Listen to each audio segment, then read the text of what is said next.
네, 안녕하세요. 저는 수자학원에서 광남고 2학년을 담당하고 있는 권기현이라고 합니다.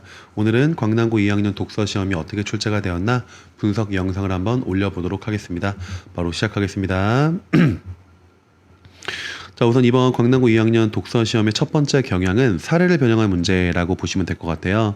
어떻게 사례를 바꾸냐면 여기 있는 객관식 2번 문제 같은 경우 인공감미료 말티톨에 대한 내용이 나왔는데 실제 모의고사의 시험에서는 보기에서는 설탕과 당 알코올이라는 개념이 나왔어요. 그래서 요 당 알코올 개념을 다른 개념으로 바꿈으로써 난이도를 어렵게 하는 문제다라고 보시면 될 것 같고 그 다음 문제 같은 경우도 객관식 3번 문제인데 경국대전 내용이 나왔거든요.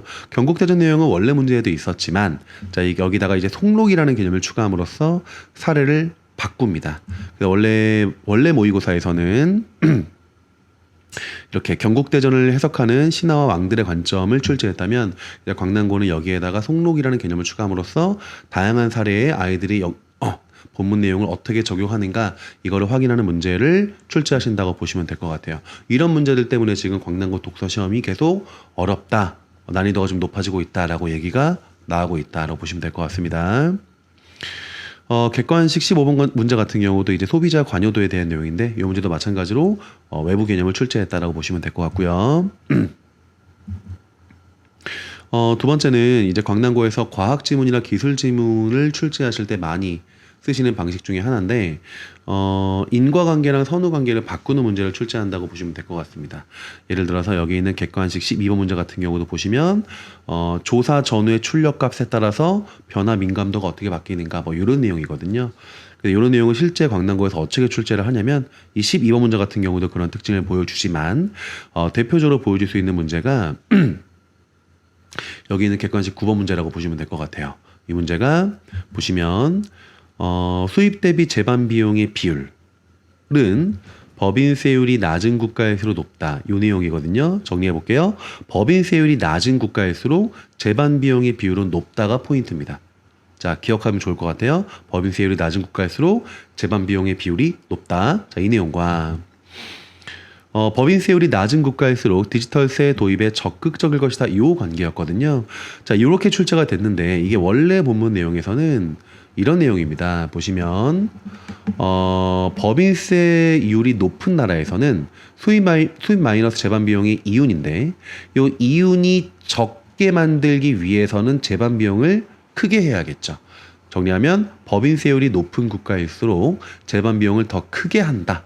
이 내용이 지문 내용인데 실제 본문에서는 이 내용을 바꿔서 법인세율이 낮은 국가일수록 재반 비용의 비율을 높인다. 이런 식으로 관계를 바꾸는 거죠.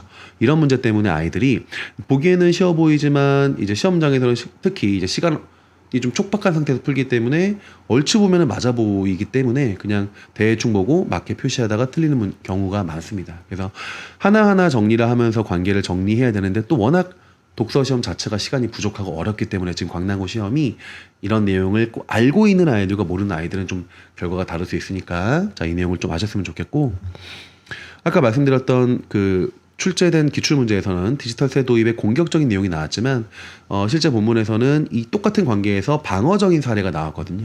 그 사례를 그 관계를 바꿈으로써 문제를 틀리게 만들었다라고 보시면 될 것 같아요. 세 번째는 교과서 범위의 특징을 활용하는 문제랑 어휘 문제가 마지막 특징인데요. 광남고 시험은 모의고사 범위가 거의 중점적으로 출제가 되는데 이제 그 교과서 범위의 지문이 한 두세 개 정도는 들어갑니다. 근데 교과서 범위의 내용은 거의 교사형 교과서 내용 위주로 출제를 하기 때문에 거의 언급되는 특징 그대로 출제가 된다라고 보시면 될 것 같아요. 예를 들어서 인간 본성을 냉정하고 객관적으로 분석한다. 이 내용과 역사적 인물을 근거로 들어 자기의 주장을 뒷받침한다. 이 내용이 원래 저희 교사형 교과서 특징에서는 자, 이대로 거의 똑같이 출제가 되죠. 그래서 교과서 범위에 있는 지문은 교사형 교과서 내용을 하나하나 다 정리하고 깐깐하게 정리하는 것이 필요하다라는 거를 아시면 될 것 같고 마지막으로 어휘 문제가 항상 두 문제에서 세네 문제까지 출제가 되는데 이번에도 역시 객관식 8번과 24번이 어휘 문제로 출제가 돼서 기본적인 어휘 능력이 없는 아이들은 좀 힘들 수 있는 문제다라고 보시면 될 것 같아요.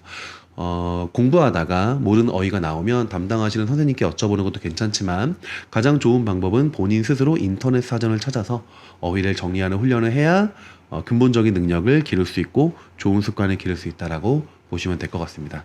자, 오늘 광남고 2학년 시험 분석은 여기까지 하겠고요. 전반적으로 좀 달라졌거나 좀 특징적으로 좀 바뀐 부분을 위주로 설명을 드린 것이고 일반적인 특징을 알고 싶으시다면 그동안 제가 올렸던 광남고 2학년 시험 영상을 보시면 될 것 같습니다. 여기까지 하겠습니다. 감사합니다.